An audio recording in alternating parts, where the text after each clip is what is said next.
NCERT కీలక నిర్ణయం తీసుకుంది. 1975 నాటి ఎమర్జెన్సీ పరిస్థితుల్ని 9వ తరగతి సోషల్ బుక్లో పాఠ్యాంశంగా చేర్చారు.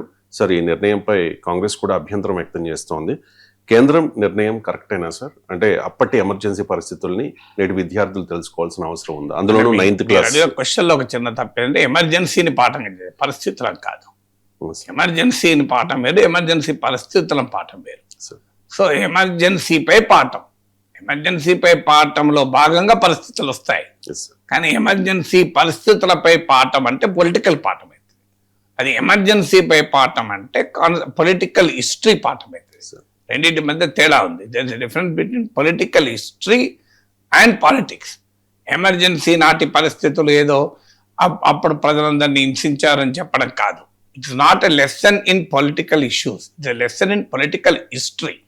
So contemporary Indian political history చెప్పాలి అన్నప్పుడు మీకు ఎమర్జెన్సీ చెప్పకుండా ఎలా ఉంటారు? So that's a fact of India కదా.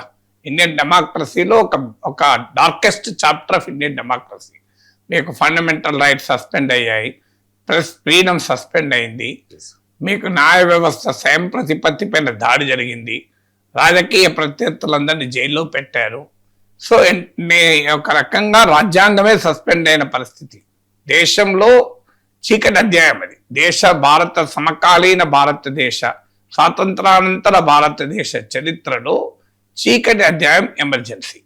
అందువల్ల అది ఖచ్చితంగా కాన్స్టిట్యూషన్ ఎలా ఫంక్షన్ అయింది, ఇండియాలో డెమోక్రసీ ఎలా ఫంక్షన్ అయింది అనే పాఠం చెప్పాల్సి వచ్చినప్పుడు ఎమర్జెన్సీ వస్తుంది.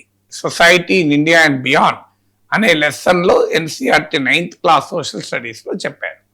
కానీ సమస్య ఎక్కడ వస్తుందంటే కంటెంపరీ పొలిటికల్ ఈవెంట్స్కు సింగిల్ డిస్కోర్స్ ఉండదు.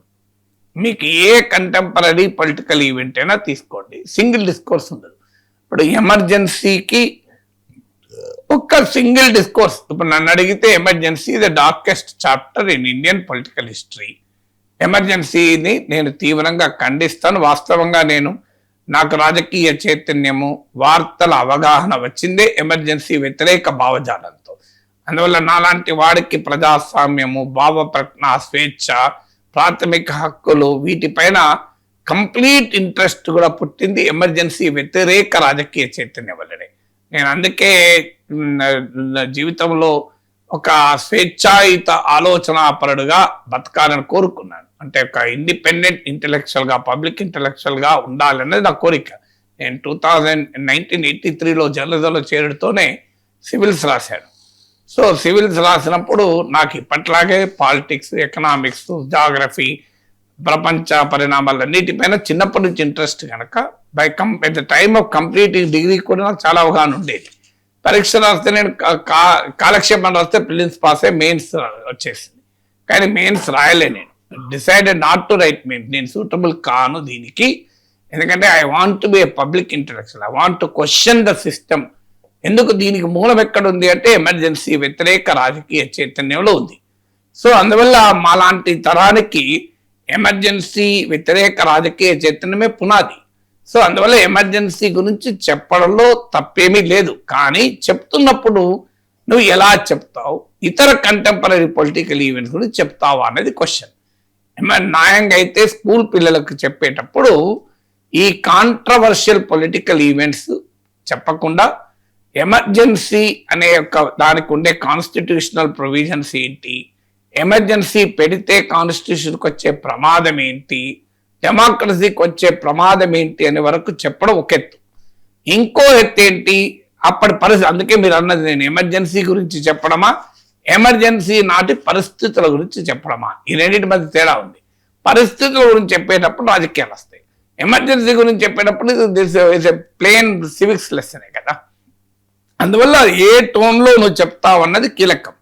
పొలిటికల్ టోన్లో చెప్పినప్పుడు సమస్య ఏమొస్తాయంటే కంటెంపరీ పొలిటికల్ ఈవెంట్స్ ఏది తీసుకున్నా there is a dual discourse ఉంటుంది. ఉదాహరణకు తెలంగాణ ఉద్యమం చెప్పాలి. ఎలా చెప్తావు నువ్వు? తెలంగాణ ఉద్యమం అనేది ఒక ఆత్మగౌరవ పోరాటం, ఇది ఒక అస్తిత్వ పోరాటం, ఒక జాతి అని కూడా అంటుంటారు. అందరూ జాతులు ఉండవు. భారతదేశ జాతి ప్రధాని మన దగ్గర జాతి అంటారు, కులాన్ని జాతి అంటారు, ప్రాంతాన్ని జాతి అంటారు. సో తెలంగాణ సమాజము వలస పాలనలో ఉంది, ఇలాంటి భాషలు కూడా వాడారు కదా తెలంగాణలో. మీకు తెలంగాణ పాఠ్య పుస్తకాలు తీయండి, ఇవన్నీ ఉంటాయి. కానీ ఇది ఆంధ్రలో ఒప్పుకుంటారా? ఆంధ్రప్రదేశ్లో ఒప్పుకుంటారా? తెలంగాణ అస్తిత్వ వాదన, తెలంగాణ వలస పాలనలో ఉంది, ఆంధ్ర వలస పాలకుల పాలనలో ఉంది అని తెలంగాణలో పాఠ్య పుస్తకంలో ఉండొచ్చు. ఆంధ్రప్రదేశ్ పాఠ్య పుస్తకాలు ఉంటుందా? ఎందుకు ఉండదు అంటే the way Seemandhra people see, Rayalaseema Andhra ప్రాంతంలో ఉన్న ప్రజల్లో మెజారిటీ ప్రజలు తెలంగాణ ఉద్యమాన్ని చూసే తీరుకు, తెలంగాణ ప్రజలు తెలంగాణ ఉద్యమాన్ని చూసే తీరుకు తేడా ఉంటుంది.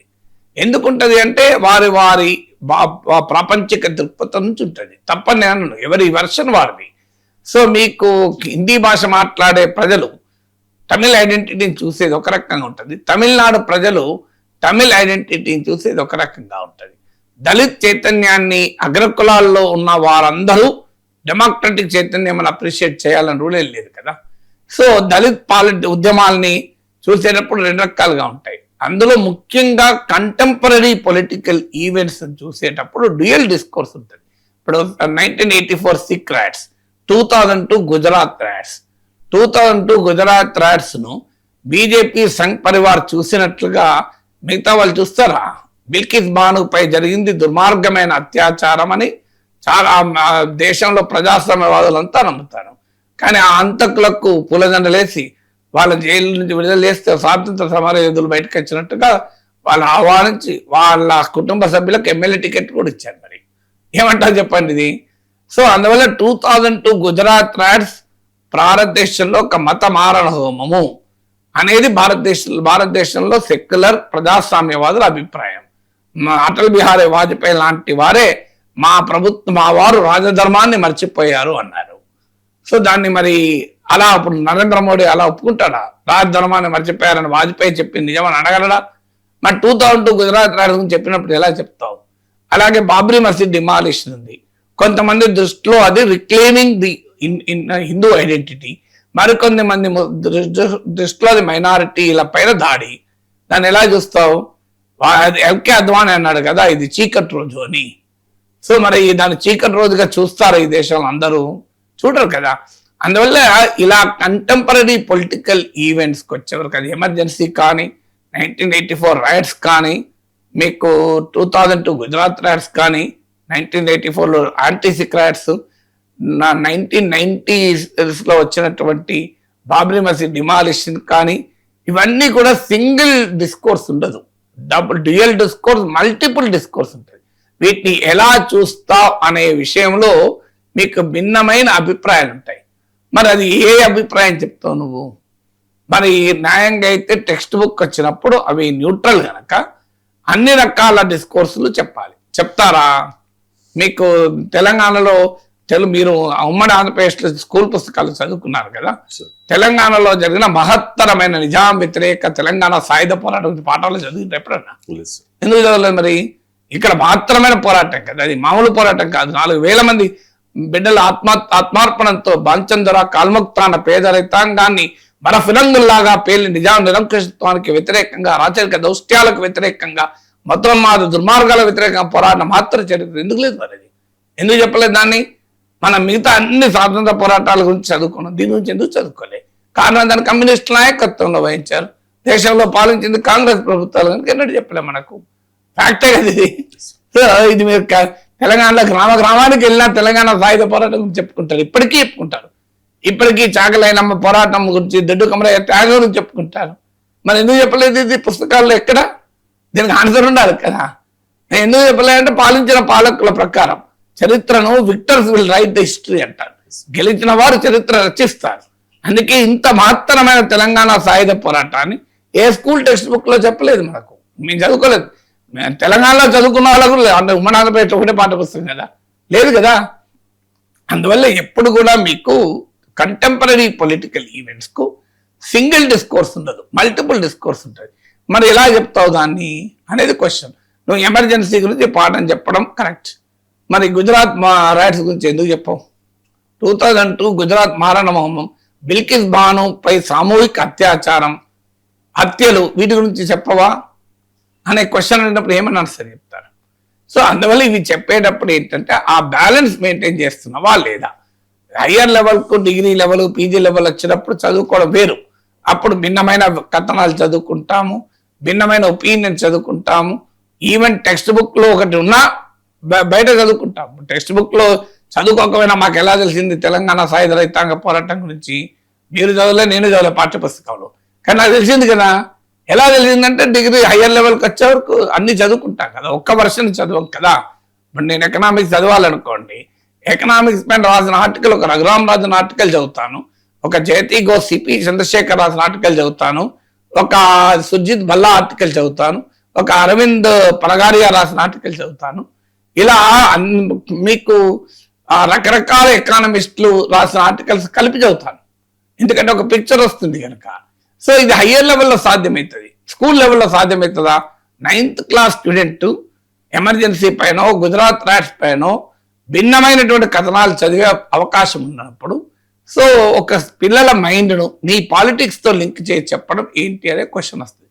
ఎమర్జెన్సీ గురించి చెప్పాలి, రాజ్యాంగంలో ఉన్న ప్రొవిజన్స్ చెప్పాలి, అది మిస్యూజ్ అయినప్పుడు వచ్చే ప్రమాదాలు కూడా చెప్పాలి.